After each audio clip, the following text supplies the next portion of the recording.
Hey, yo! What's up guys? Welcome back to my YouTube channel.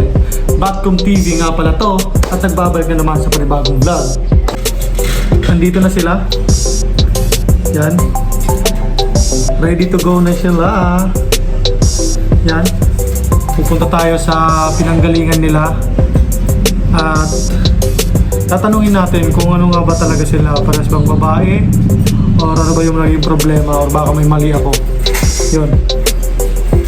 At andito rin yung mga itlog nila, kinuha ko na. Yan, dadalhin natin to, sasama natin doon. At saka bago natin ipunta doon, syempre, sundin ko muna yung in-advise sa akin ng may-ari na flashlightan ko muna kung clear nga ba talaga. Pag clear, hindi ba positive na parehas babae yun. So, panoorin nyo.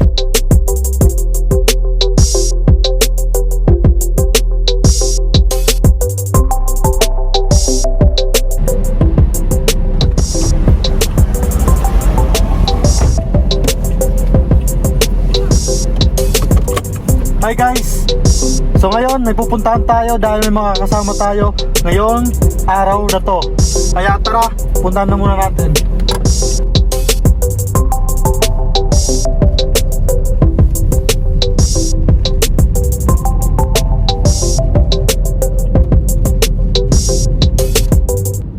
So ayan guys, nandito na yung mga kasama natin. Ayan yung ibon ha. Ayan. Oh. Shout out si Sir Karanseha. Yan. Yan mga kasama natin ngayon. So tara, puntahan na natin yung pupuntahan natin. Tao po.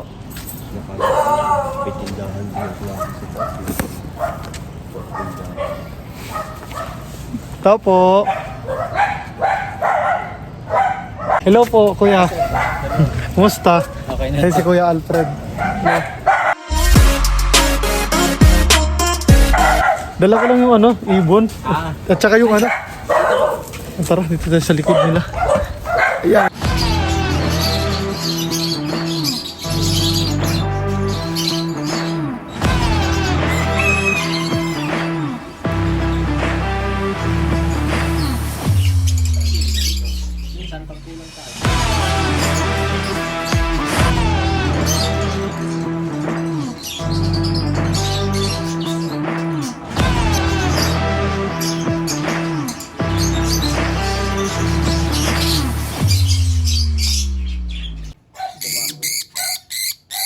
Yan, pag ganyan. Pag lalaki.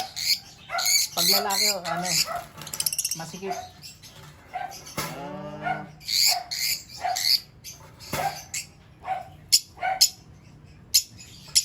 Parang babae. Nangingitlog pala sila kahit parehas babae po. Oo. Paano kuya itong itlog na to? Wala na to. Wala na yun. Ay, ano, tapon na to. Pumapares sa babae. May pang-ano siya. Ay, lalagyan ng singsing para ano, para tandaan. Oo. Tsaka kalapati na nilalagyan na din. Hindi pala sa labit. Oo. Yan ang bagong lalaki. Yung ano, nagalagan yung dati, yung kalapati. Nagkahiga. Buti nga mabait yung isang babae. Papalitan ka na yung isa dito. Na-excite pa naman ako nakita ko yung unang itlog nila.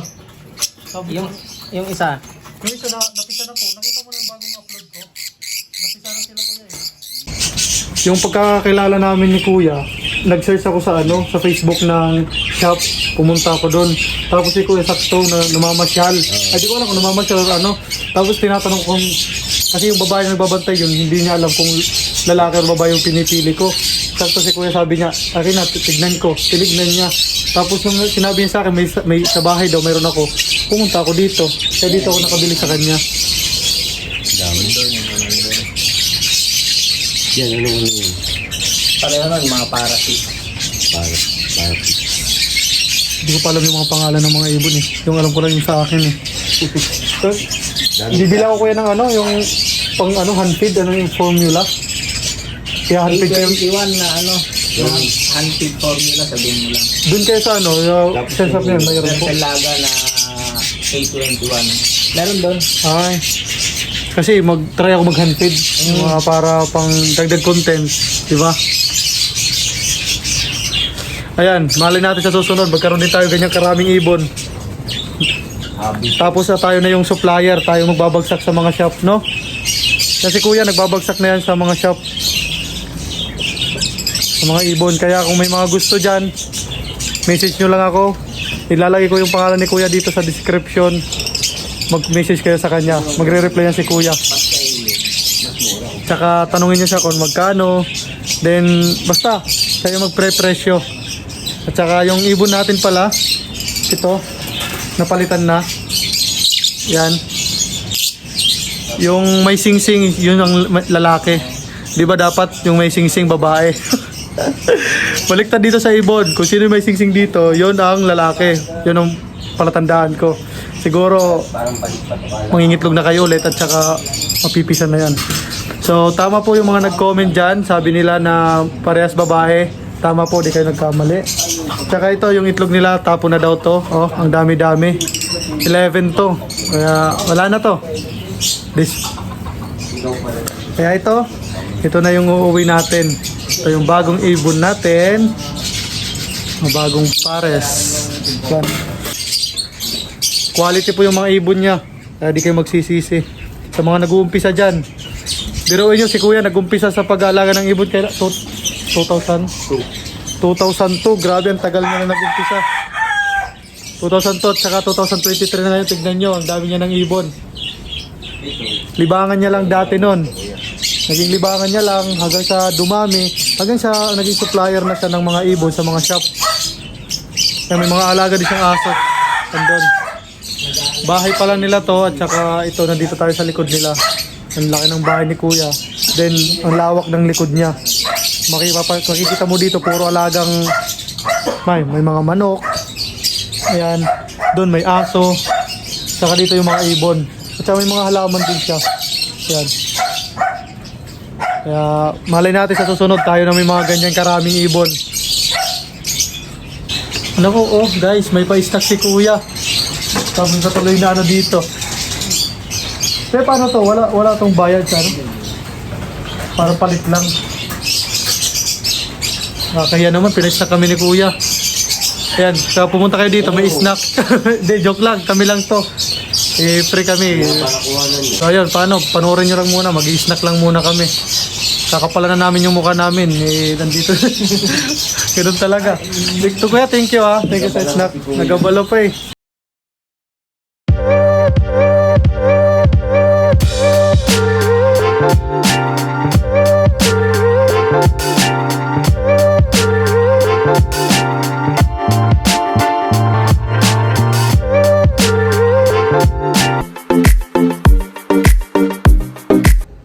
So yan guys, nandito na kami sa sasakyan at oras na para umuwi.